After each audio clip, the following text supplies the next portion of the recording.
Salut à tous, j'espère que vous allez bien, c'est Romain et on se retrouve aujourd'hui pour le traditionnel avant-match et pas n'importe lequel puisque c'est un classico qui nous attend en huitième de finale de Coupe de France demain soir au Vélodrome à 21h10. Évidemment c'est un match particulier parce que c'est pas 3 points à la clé mais une qualification face à des Marseillais qui pratiquent un beau football cette saison, nous collent bien au classement en Ligue 1 même si ce week-end on a fait une belle opération.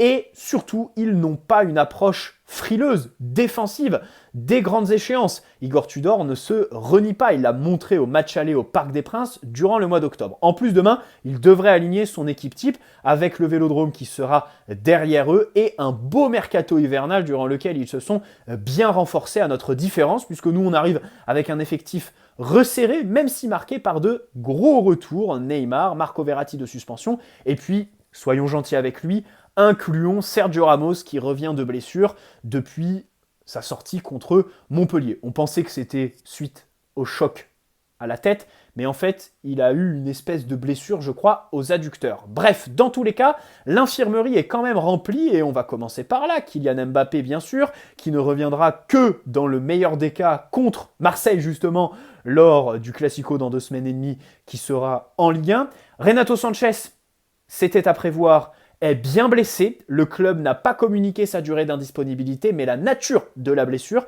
c'est une lésion aux ischio-jambiers de la cuisse gauche. Mukiele n'a toujours pas repris l'entraînement collectif. Dans le cadre du match contre le Bayern, je pense que ça enterre un petit peu la possibilité de le voir titulaire. On rappelle qu'au mois de janvier, il avait des prestations assez consistantes, qu'en défense centrale, on est un petit peu limité.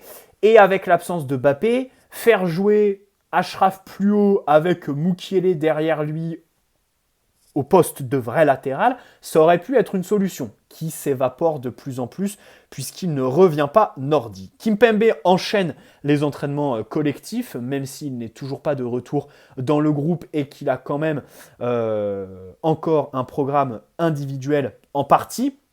Comme je disais, Ramos, Neymar sont de retour. Neymar qui avait une douleur aux adducteurs contre Reims et sa cheville qu'il traîne depuis la Coupe du Monde, qu'il a joué sous infiltration bien évidemment dans cette zone du corps avec le Brésil.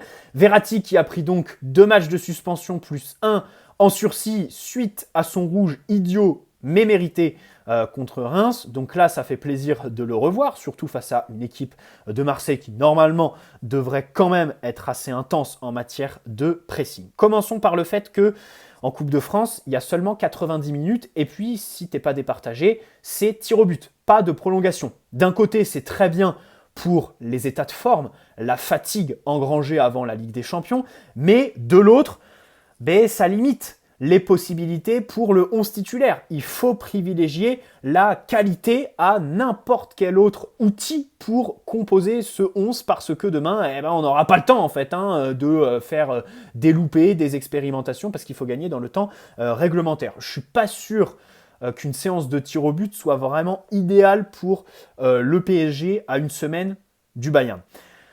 Parlons un petit peu de l'OM.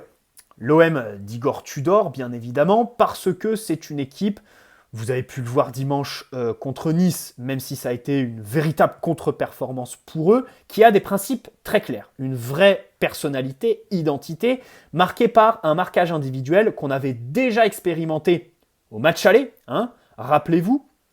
Et ça, bien évidemment, pour le déjouer, il n'y a pas 36 solutions. Il faut faire comme Nice. Le problème, c'est que notre équipe de sénateurs, vous pouvez être assuré qu'ils n'auront pas le même niveau d'intensité que les Niçois.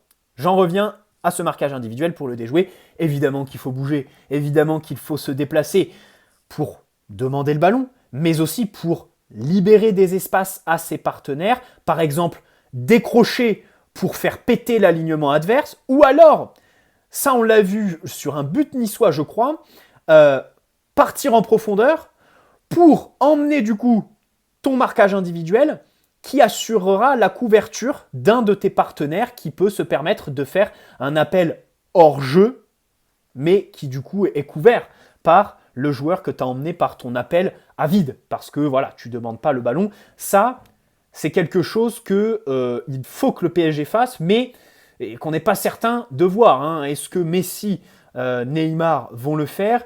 Ekitike, c'est pareil, prendre la profondeur, faire des appels verticaux, il aime pas trop. Donc il va falloir beaucoup bouger pour se débarrasser de ce marquage individuel. Nice, c'est ce qu'ils ont fait. Nous, on a une autre dimension. La technique, bien sûr, dans les 1 contre 1, Messi, si Neymar est dans un grand soir, Marco Verratti peuvent faire des décalages avec leur simple qualité individuelle. Sur le match contre Nice, alors, le prince, Didier Digard, qui a repris Nice et qui est sur une dynamique absolument extraordinaire de victoires et de grosses performances contre des équipes de très haut niveau, au niveau jeu et classement en Ligue 1, ils ont bien bloqué l'axe. Je ne suis pas sûr que nous, on soit capable de faire ce qu'ils ont fait dans la mesure où c'est une équipe Nice qui a défendu collectivement et qui a surtout des individualités, Todibo et leur charnière centrale plus généralement, Kefren Turam au milieu de terrain, qui, je pense, ont atteint un niveau de surperformance dimanche que nos joueurs n'ont pas. C'est-à-dire que notre charnière centrale ne gère pas du tout l'axe comme celle de Nice dimanche. Bon, l'axe était bloqué parce que Nice défendait bien, surtout parce que Marseille n'avait pas de relais en fait. Ça attaquait en U, avec les milieux de terrain qui décrochaient beaucoup et qui du coup libéraient un espace fou dans l'axe du terrain, des pistons qui faisaient que ton bloc était très large, mais avec des joueurs loin les uns des autres, des attaquants qui poussaient le jeu de l'OM à un stéréotype parce que ils proposaient que en profondeur. Et du coup, comme tu n'avais pas de relais au milieu de terrain, très souvent leurs appels étaient à vide. Ce qui, attention, a fait beaucoup de bien sur le match de dimanche, ce sont les entrées de Alexis Sanchez et Malinowski. Parce que eux, Sanchez par les décrochages, Malinowski par sa capacité à garder le ballon, à le faire progresser par sa conduite de balle et à jouer dans l'entrejeu, ils ont permis d'avoir ces relais et plus de présence dans l'axe. Donc, ils devraient être titulaires contre nous demain. C'est ça, évidemment, qui va changer par rapport au Marseille anesthésié qu'on a vu dimanche au Vélodrome. Anesthésié dans le sens où, du coup, pas de relais dans l'axe, tu es obligé de passer par les côtés, tu centres beaucoup, et à la retombée, t'as pas grand monde, tu peines à te créer des occasions franches. C'est pour ça que nous, de notre côté, Nice ou pas, de toute façon, Marseille est une équipe qui centre beaucoup, qui joue sur les côtés. Bien sûr, c'est une caractéristique de son 3-4-3, 3-4-2-1, appelez ça comme vous voulez. Je crois qu'ils ont Balerdi et Bailly qui sont suspendus demain, mais normalement une équipe type. Devant, ça devrait être Sanchez, accompagné de Malinowski et Guendouzi ou Under au poste de milieu avancé, et un double pivot Rongier Verretou, voilà, avec Klose et le faux Nuno sur les côtés. Bon, vous l'avez compris, de notre côté, il faut beaucoup bouger pour se débarrasser du marquage individuel, et je pense qu'il y a beaucoup d'enjeux qui sont situés dans le choix du dispositif. Là, il y a un paradoxe.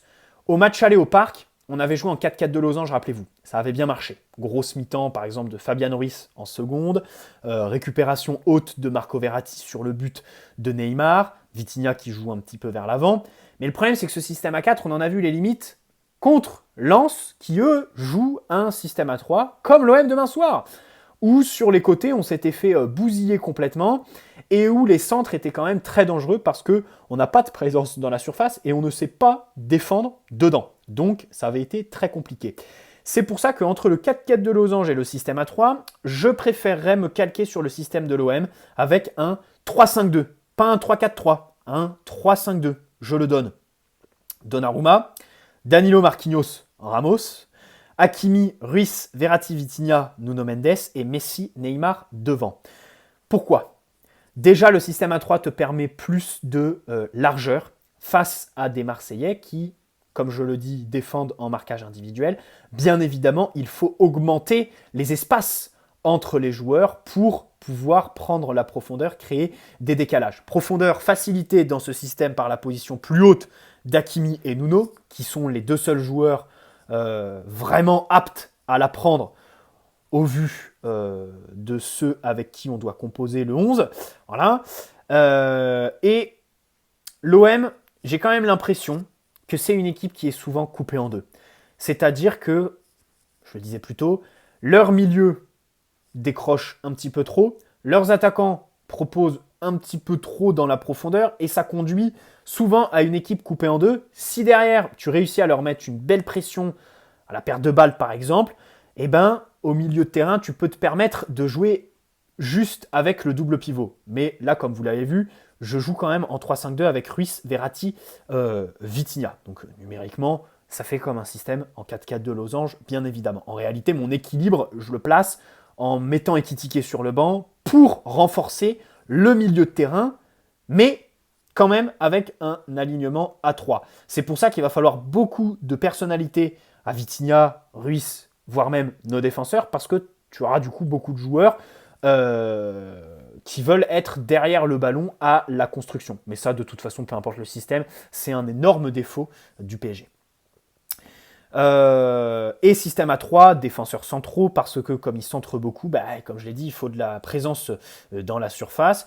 Le système à 3 favorise la pression à la perte, c'est-à-dire qu'on contre-presse mieux dans ce système-là, et l'OM n'aime vraiment pas ça. Nice ont été très intenses dans ce domaine-là et les ont vraiment gênés. Et en plus, je trouve que dans ce système, tu suis mieux les seconds ballons. Les seconds ballons, Nice ont marqué un but dessus dimanche soir. Donc voilà, si on veut suivre les enseignements, je pense que le système A3 est assez logique. Mais objectivement, je pense que ce sera un 4-4-2 losange de Galtier. Bon, pour revenir sur Ekitike que je titularise pas. Bon, le gardien, Donnarumma, évidemment. Hein. Alors Galtier, c'est bizarre, il est allé en conférence de presse aujourd'hui, mais il n'a pas trop parlé. Là, il n'a pas dit, par exemple, quel gardien sera titulaire. Il n'a pas voulu parler du plan de jeu, alors que d'habitude, il est très bavard. Il nous a fait un petit peu une Pochettino en termes de communication. Normalement, ce sera Donna demain, parce que Sergio Rico est tout simplement mauvais. On ne veut pas de lui, titulaire, à moins qu'on ait un cas de force majeure. Danilo doit enchaîner, bien évidemment. Il est aussi fiable en défense qu'au milieu de terrain, mais du coup, je le mets en défense. Marquinhos, je le vois bien mettre Ramos. Parce que c'est le Vélodrome, un match comme il les aime. Donc voilà, je pense que Galtier est encore dans cette optique-là avec Ramos. Hakimi, bien sûr, enchaîne. Vitinha, Nuno, oui. Messi, Neymar. Alors, du coup, dans la surface, tu n'aurais pas grand monde. Et Ekitike, pour moi, avec le niveau qu'il affiche, c'est pas possible de le titulariser dans des gros matchs comme celui-là, en fait. Les ailes de pigeon bizarres, à chaque fois qu'il a un ballon à mi-hauteur, c'est trop forcé, c'est ridicule, c'est se prendre pour je ne sais qui, tout comme ces gestes d'énervement qu'il fait quand il ne reçoit pas le ballon, à croire qu'il est Kylian Mbappé. La surface, il l'occupe mal, il se projette mal dedans. Même Carlos Soler se déplace un petit peu mieux, est un petit peu plus disponible dans le dernier tiers que lui pour ses partenaires. Et en plus, lui, comme beaucoup, ne sait pas du tout jouer avec Lionel Messi. Enfin, ça fait quand même plus de 20 ans, j'abuse un petit peu, qu'on voit Messi, mais les mecs dans l'effectif ne savent pas qui il est. C'est-à-dire que faire le pivot pour lui remettre, tu sais, comme par exemple le premier but que Messi met en Ligue des Champions avec nous contre Manchester City en septembre 2021. Vous l'avez tous en tête. La remise de Mbappé. Plein axe pour Messi. Ça, il en est friand, Messi. Mais personne ne le fait dans cette équipe. Personne. Et Ekitike, il pourrait par exemple endosser ce rôle. Il ne le fait pas. Pareil, à l'opposé, nos latéraux à chaque fois ne saisissent pas bien ce que Messi attend d'eux quand il a le ballon. Faire un petit peu une Jordi Alba, ça, on ne sait pas vraiment le faire. Bernat, et même Nuno par moment. Voilà. Après, vous me direz, c'est aussi des profils différents. Mais à un moment donné, tu as Messi. Galtier te dit que à l'entraînement, il veut que les mecs jouent beaucoup plus avec lui. Une déclaration qui me paraît assez lunaire, selon moi. Mais qui, du coup, doit se traduire par des joueurs qui jouent bien avec Messi. Bon, c'est pas le cas d'Ekitike. Je vois pas dans quel monde il démarre contre le Bayern la semaine prochaine, Ekitike. Il ne t'apporte limite à rien. Même en termes de contre-pressing, des fois, il est nonchalant dans ses efforts. Des fois, il ne les fait pas, les efforts. Voilà. Objectivement, je pense que ce sera un 4-4 de losange avec Donnarumma, donc Hakimi, Ramos, Marquinhos, Nuno Mendes, Danilo, Verratti, Ruiz, Vitinha. À voir comment Galtier va articuler son losange. Est-ce que Danilo sera en 6 et Verratti en relayeur gauche comme contre Lens ? Ce qui n'avait pas été fameux. Moi, je ne suis pas trop fan de ça. Je préfère voir Danilo un cran plus bas en défense parce que il est rapide, il arrive à défendre dans sa surface et il a de la personnalité avec ballon. Et puis surtout, Marco Verratti, je pense que son poste de prédilection aujourd'hui, c'est vraiment la sentinelle juste devant la défense. Je l'aime beaucoup ici, même si quand il est relayeur, il permet à Neymar de jouer plus haut. Après, est-ce que Neymar veut vraiment jouer dans le dernier tiers? Ça, je n'en suis pas certain, hein, parce que sinon, je pense pas qu'il décrocherait autant. Voilà. Bon, Ruiz Vitinha, comme d'habitude, même discours, hein, personnalité, se projeter, faire les bons choix et tranchant surtout. Et puis devant, du coup, Neymar, Messi. Hein, bien faire les contre-efforts. Selon le journal L'Équipe, Zahir Emery pourrait être titulaire. Alors, moi, je veux bien le mettre. Pour moi, aujourd'hui, Zahir Emery, là, dans mon 11, en système à 3, je le mets à la place de Vitinha. Et dans le 4-4 de Losange, je le mets à la place de Ruiz, en relayeur droit. Voilà. Mais, déjà, objectivement, c'est une info L'Équipe. Je vois pas Zahir Emery démarrer demain. Voilà, je sais pas trop pourquoi Galtier le titulariserait. Maintenant, ce serait la logique. C'est vrai que la vraie méritocratie, ça aurait été de le faire démarrer dès le match contre Toulouse samedi. Maintenant, en 2023, je crois qu'il est rentré à tous nos matchs, du moins en Ligue 1. Et sa gestion peut interroger, parce que contre Angers, il n'est pas titulaire, mais 4 jours plus tard, tu le mets sur le terrain contre Rennes. Là, contre Toulouse, tu ne le mets pas. Contre Montpellier, tu fais rentrer... Attends, quand Renato se blesse, tu fais rentrer contre Toulouse, pardon, tu fais rentrer Bichabu et pas Warren Zahir Emery, mais tu le titularises contre Marseille, là. Bon... Je crois que là, il y a quand même quelque chose qui est difficile à cerner chez Christophe Galtier, mais dans tous les cas, une titularisation, on prend, bien évidemment, pour Zahir Emery. Maintenant, le jeune qui a le plus de chances de démarrer demain, pour moi, je pense que c'est peut-être plus El Shaddai. Peut-être en balance avec Sergio Ramos, mais je pense que Galtier préférera l'expérience, le vice, si on peut appeler ça comme ça, puisque vu son âge, c'en est plus vraiment un, de Sergio Ramos. Voilà un petit peu pour cet avant-match, avec de grands enjeux bien évidemment, maîtriser le pressing olympien, ne pas se faire bouffer dans les couloirs, bien faire ton contre-pressing pour pousser les Marseillais à l'erreur, à jouer long, à se couper en deux, et puis maintenir un bloc assez large pour qu'il y ait des espaces entre les Marseillais, des intervalles pour nous, et donc favoriser la prise de profondeur. Tout ça sublimé par, on l'espère, des milieux avec de la personnalité. Nos défenseurs aussi, que je n'oublie pas. Et on rappelle que les attaquants sont les premiers défenseurs. Bien réagir à la perte de balle limitera, attention, les situations où Donnarumma aura le ballon dans les pieds, où les Marseillais lui mettront la pression et où il enverra un parpaing au milieu de terrain, où on touche, dans le meilleur des cas. Bref, dans tous les cas, j'espère que cette vidéo vous aura plu. N'hésitez pas à poser un like si c'est le cas. On se retrouve demain pour le débrief. Et ensuite, on enchaînera sur Monaco. Enfin, d'un point de vue purement tactique. Bien sûr qu'au niveau émotionnel, un classico, c'est un classico. Et je pense que demain, ce sera un match très difficile. Parce que c'est à l'extérieur. Parce que je pense qu'il y aura une grosse ambiance et les Marseillais vont se surpasser physiquement en matière d'intensité et tout ça. Ils vont nous mettre au défi. Mais tactiquement, purement tactiquement, quand tu regardes, c'est un match qui ne me fait pas si peur que ça. Voilà. Parce que l'aller, par exemple, on l'a bien maîtrisé.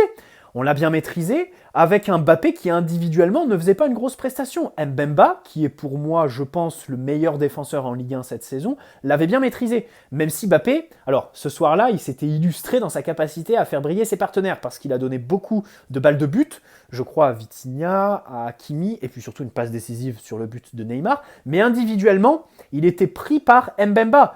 C'était pas l'individualité qui avait fait le plus de mal ce soir-là. Il n'avait pas non plus fait une masterclass. Et puis les Marseillais avaient globalement le même plan de jeu que celui qui se profile demain. Ils avaient été assez stériles au Parc des Princes. Hein. Enfin, ils réussissaient à nous presser, à faire tourner le ballon, sans se créer des occasions nettes. Je crois qu'ils n'avaient pas eu une seule occasion nette sur le match. C'est un des matchs où on avait le moins subi d'occasions franches, d'expected goals, comme on aime les appeler, sur toute la saison tout simplement. Voilà.